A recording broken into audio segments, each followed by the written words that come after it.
My dear friends, welcome back. In this video, as a part of the series of Success Image, a guide to relish and realize goals, we bring to you a topic on time management. Here it goes. Next, we will see time management. Time is an important aspect of everyone's life.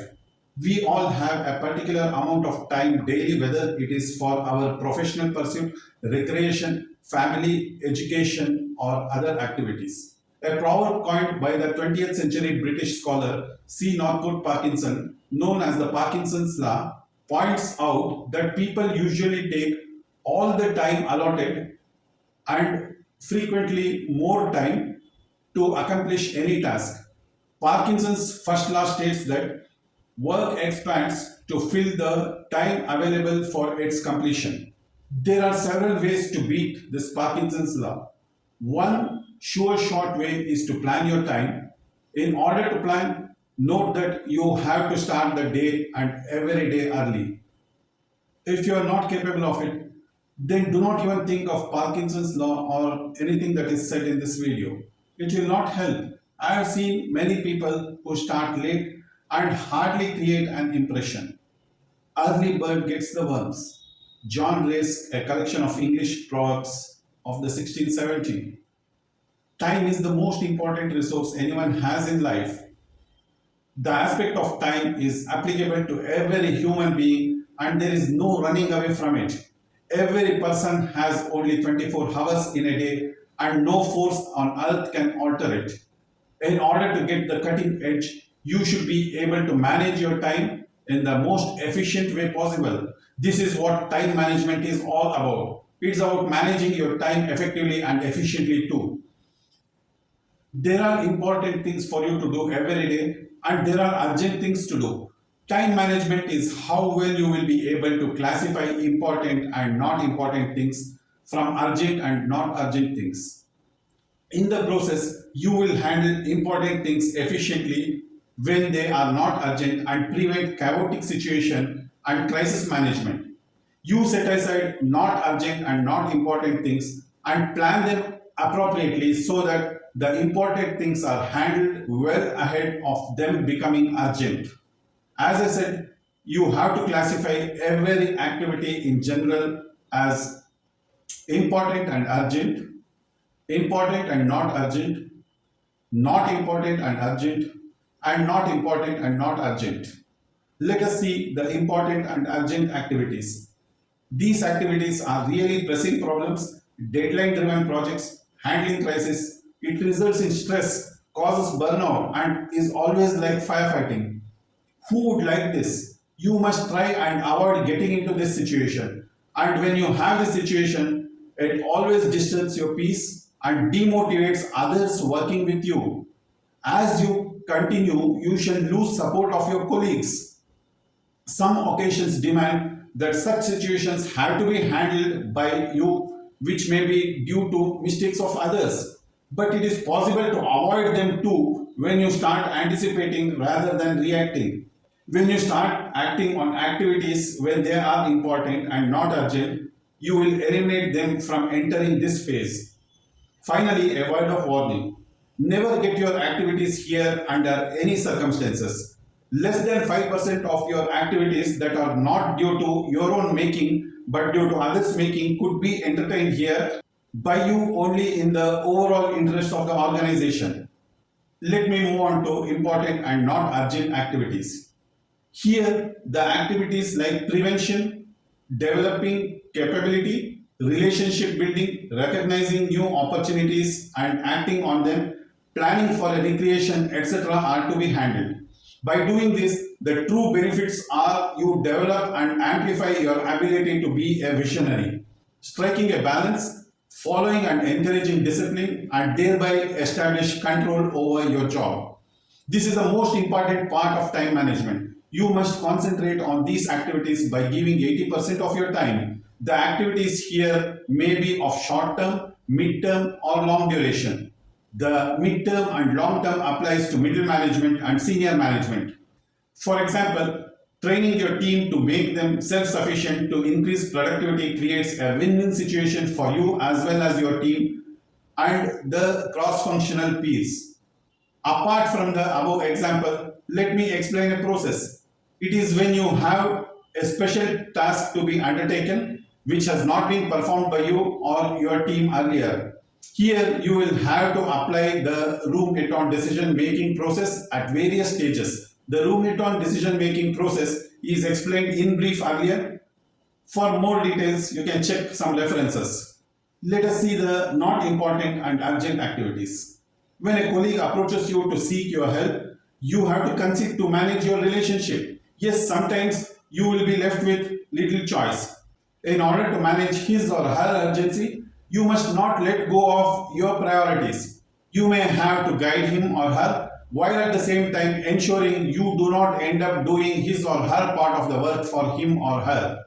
In a broader perspective, these activities fall under the category of interruption. Some calls, some mails, some reports, some meetings, proximate, pressing matters, populist activities, etc. You cannot say no when your superior calls for an unscheduled meeting or to go out with your colleague for a lunch or a hospital, etc. You cannot ignore an assignment or a report that a superior entrusts you with. Mails, yes, you must watch out. The mails are the biggest disruptor of your daily plans if you don't handle them in a controlled manner. I used to get over 150 mails in a day. Among those, I had to plan to check on their response. If a mail is from my boss, I will respond them at the earliest possible. Next priority is if a mail is from any of my subordinates. I had my major internal customer sales. Any mails from any of the salespeople attract my attention. These are the ones that need to be addressed in time in order to avoid escalation. The other mails which are marked copied to me will be read but with a low priority. Whenever I am on leave or out of office, I will activate my auto mail responder so that the sender is aware that I have not read their mails. Hence, if in case of an urgency, they will call me or approach someone else in my team who are directly concerned. In your relationships and responses, I will suggest one thing that timely responses are important. It is to be noted that our communication carry our personality to the receiver of the communication. Communication by words or more importantly written is not just a string coined together to pass on a message to the receiver and others. It truly carries a lot of hidden information to the receiver. The receiver will gauge the personality of the sender in many ways while reading the communication. The receiver gauges the knowledge level, maturity, discipline, and many more aspects associated with the personality of the sender. The written communication is something that stays on and cannot be erased. Hence, the quality of responses is of utmost importance. While responding on the mails or in any written communication, ensure you maintain the quality of response, grammar, and spelling. If you are not proficient in grammar, you have no choice but to study it and get proficient. However, there is software that help you to correct the grammar. When you type a mail, keep the spell check option on. Before sending the mail, it detects the spelling mistakes and corrects them once you confirm. Hence, think twice before sending a written communication. If the matter is critical, seek advice from your superiors. It is said that in German army, there is an unwritten rule that if someone has to communicate a grievance or a complaint, the soldier is asked to sleep over it for a night and then come back again. The point is in communicating an incident, we are emotional and tend to overreact. But when we give time to think over it for a while without being emotional, we see a different perspective. Hence, when you are writing an important message, save in the draft folder and read it again after some time before pressing the send button. Read and reread it several times if required and make corrections or deletions. By giving the time, you would have number one is that you take time to give a second thought, and number two is you give time to the other person to respond.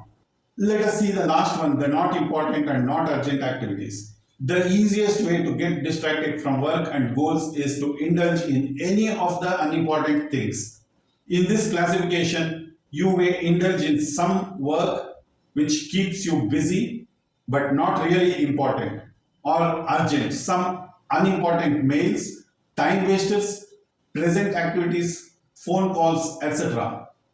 The activities here must be accommodated when you have nothing else to do. Otherwise, working on these activities is a strict no. It is human to take the easiest path always, but when you are working for a goal, you must never lose focus. Put these time management principles into practice daily and in every aspect of your life until it becomes a habit. Manage your surroundings to manage time better. You may have a work desk at home and surely at office. Most of the time, it is our disorganized work desk which is visible to you and others. Keep your surroundings clean and organized. It is a general understanding that if there are files lying around, it gives an impression of hard working. That is not true. Hard work is not displayed by making the disorganization obvious.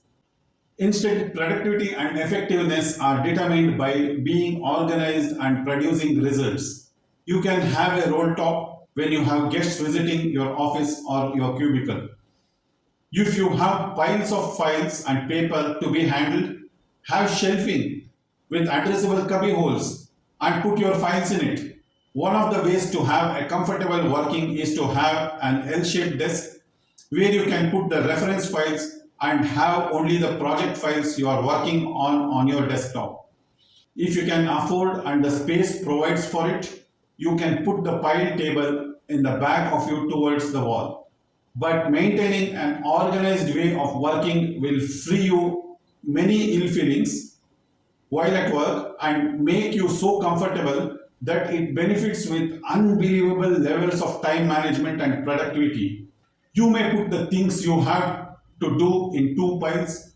One is the activities you have to do that are for yourself, and activities that you have to do that are for others or that will affect others. Do the second one first. Further, divide the first one into the mission critical, important, and things that can wait. Do them in that order. Never prioritize work on the basis of your priorities and never on the basis of what you like to do.